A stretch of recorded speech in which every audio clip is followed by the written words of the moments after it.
Hindi film Sholay जेवा दृश्यो वडोदराना डभोईमां जोवा मळ्या, ज्यां एक व्यक्ति टावर पर चढ़ी गयो। जो कि आ युवकनी हरकत पाछळनुं कारण अलग छे। मोबाइलना हप्ता बाउंस थता युवके ताइफो कर्यो અને ઝારોલાવાડી પાસે આવેલા મોબાઈલ ટાવર પર ચડી ગયો। મોબાઈલના હપ્તા બાઉન્સ થતા રિકવરી એજન્ટ ઘરે આવી ગયા હતા। પછી તો શું, યુવક તાઇફો કરવા મોબાઈલના ટાવર પર ચડી ગયો। યુવકની આ હરકતથી આસપાસના લોકો પણ એકઠા થઈ ગયા અને કલાકો સુધી યુવક ટાવર પર જ રહ્યો। જો કે સ્થાનિકોએ મહા મહેનતે સમજાવ્યા બાદ યુવકને નીચે ઉતાર્યો અને તેને ઘરે લઈ જવાયો હતો।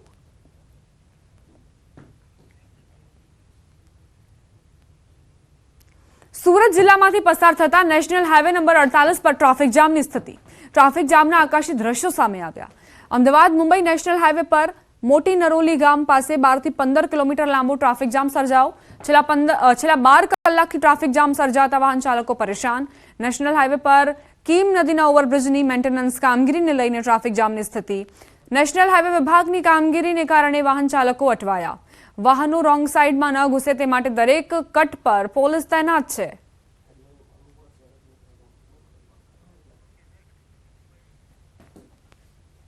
मुख्यमंत्री भूपेन्द्र पटेले महाराष्ट्रना चूंटणी प्रचार में सभा गजवी अने महायुतिना उम्मीदवारोने विजयी बनाववा अपील करी। अंधेरी पूर्व अने घाटकोपर खाते सभा योजी सीएमए कह्युं के पीएम मोदीए देशने गौरव अपाव्युं छे अने नाना माणसथी लई मध्यम वर्ग सुधी योजनाओं बनावी छे। दरेकना घर घर सुधी योजनाओं पहोंची अने तेनो लाभ सामान्य परिवारने मळ्यो छे। आयुष्मान कार्ड आज हेल्थ क्षेत्रमां सौथी मोटी योजना बनी छे। पीएम मोदीना कामना कारणे आज देशे प्रगति करी छे एम पण તેમણે ઉમેર્યું।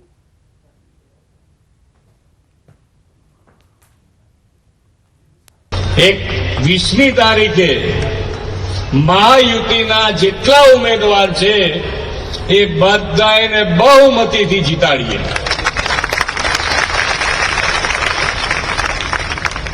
અહીંના ઉમેદવાર તો પરાગભાઈને તમે બધા જીતાડશો જ, પણ આપણે અહીંયા આગળ મુંબઈમાં રહેતા હોય, એકબીજાને અરસપરસ ઓળખતા હોય, એ બધાને કહેવું પડે। 10 વર્ષમાં માનનીય વડાપ્રધાન શ્રીએ આપણા દેશને જે ગૌરવ અપાયું છે એ આપણા બધાને ઘેર બેઠા અનુભૂતિ થઈ છે। અને એટલે જ આજે જુઓ દેશ અને દુનિયા બધા જ ભારત દેશ અને ભારત દેશના વડાપ્રધાન સામે બધાની મીટ છે। રોકાઈશું એક નાનકડા વિરામ માટે। આપ જોતા રહો ન્યૂઝ 18 ગુજરાતી।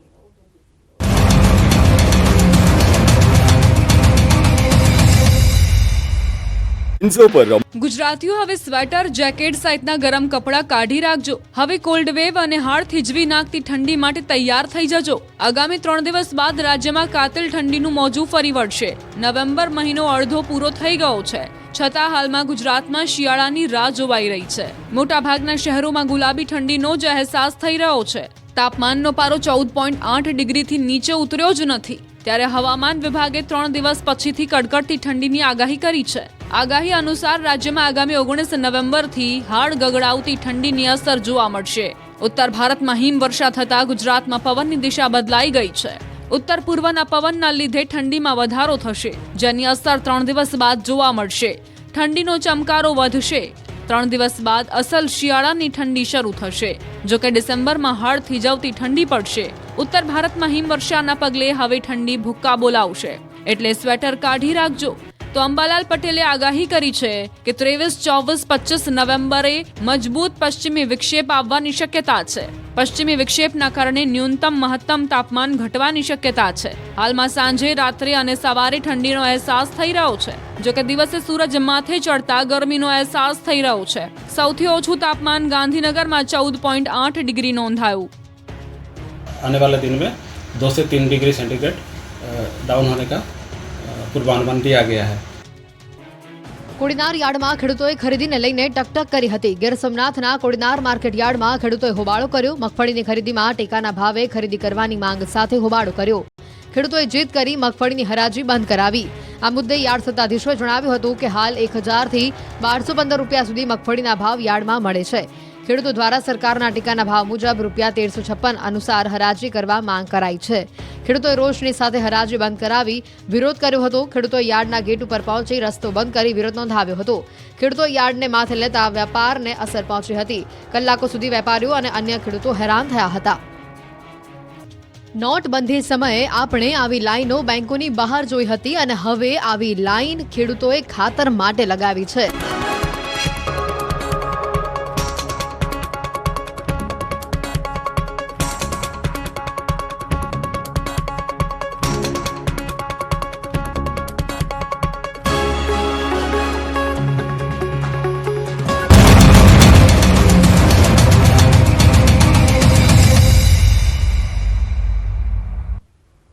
Welcome back. ભૂકંપની થપાટ ખાઈ પડેલા કચ્છને નવું સ્વરૂપ મળ્યું છે.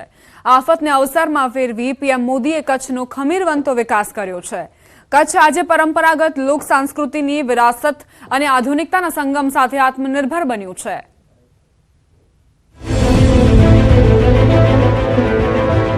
ભૂકંપની થપાટ ખાઈ પડેલા કચ્છને નવું સ્વરૂપ મળ્યું છે. આફતને અવસરમાં ફેરવી પ્રધાનમંત્રી મોદીએ કચ્છનો ખમીરવંતો વિકાસ કર્યો છે. ઉત્સવો અને મેળાથી કચ્છને ફરી ધબકતું કર્યું છે. પ્રધાનમંત્રી મોદીએ કચ્છીઓના વિકાસ માટે અનેક અવસર પૂરા પાડ્યા છે. કચ્છના સર્વગ્રાહી વિકાસને વાસ્તવિક બનાવ્યો છે. કચ્છના વિવિધ કલાના કારીગરોએ દેશ વિદેશમાં નામના મેળવી છે. ખાસ કરી કચ્છની વિવિધ કુટીર ઉદ્યોગની દેશ વિદેશમાં બોલબાલા છે. કચ્છ આજે પરંપરાગત લોક સાંસ્કૃતિક વિરાસત અને આધુનિકતાના સંગમ સાથે આત્મનિર્ભર બન્યું છે. हमारे परिधान,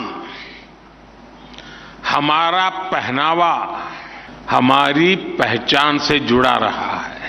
सरकार का प्रयास है कि टेक्सटाइल सेक्टर से जुड़ी जो परंपराएं हैं वे ना सिर्फ जिंदा रहे बल्कि नए अवतार में दुनिया को आकर्षित करें. इसलिए हम इस काम से जुड़े साथियों को और उनकी पढ़ाई, प्रशिक्षण और कमाई पर बल दे रहे हैं. हम बुनकरों और हस्तशिल्पियों के बच्चों की आकांक्षा को उड़ान देना चाहते हैं. 600 से अधिक हैंडलूम क्लस्टर विकसित किए गए हैं. इनमें भी हजारों बुनकरों की ट्रेनिंग दी गई है. કચ્છના રણમાં ક્યાંક કુટીર ઉદ્યોગ તો ક્યાંક મોટા ઉદ્યોગ તથા કારખાના ચાલે છે.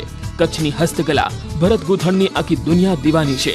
કચ્છ એક સમય રણ માટે જાણીતું હતું, પરંતુ આજે અહીં લોકો એમ કહેતા જોવા મળે છે કે કચ્છ નહીં દેખા તો કુછ નહીં દેખા.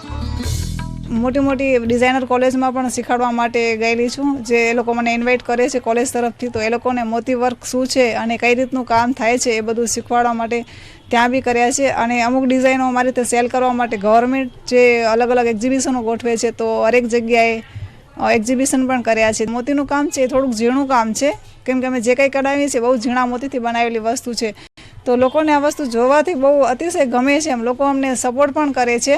છેલ્લા 4 વર્ષથી અમે ઇન્ડિયામાં તો સેલ કરીએ છીએ અમારી પ્રોડક્ટ, સાથે સાથે અમેરિકા, લંડન, ઓસ્ટ્રેલિયા, કેનેડા ત્યાં પણ અમે અમારો માલ સપ્લાય કરીએ છીએ.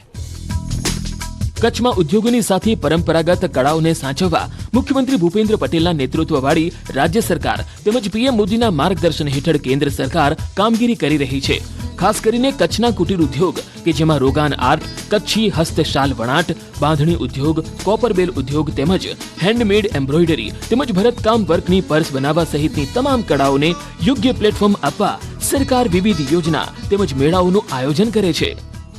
મને આનાથી ઘણો જ ફાયદો થયેલો છે અને જેટલી વાર અમે લોનનું કીધું છે જિલ્લા ઉદ્યોગમાંથી અમારી પાસ પણ થયેલી છે અને એના જે મને એનો આમાં ધંધાનો પ્રોફિટ પણ સારો છે. એના લીધે મારા છોકરાઓને આગળ ભણાવી શકી છું. મારા એક દીકરાને મેં ત્યાં મોકલ્યો છે, જર્મની મોકલેલો છે આજ અમે ધંધામાંથી, અને મારી દીકરીને મેં CA ભણાવેલી છે. સરકારે બહુ સારી યોજનાઓ ઘડી છે અને બહુ સારી રીતે અમને લોકોને સ્ટેજ પણ આપ્યા છે. લાઈક અમે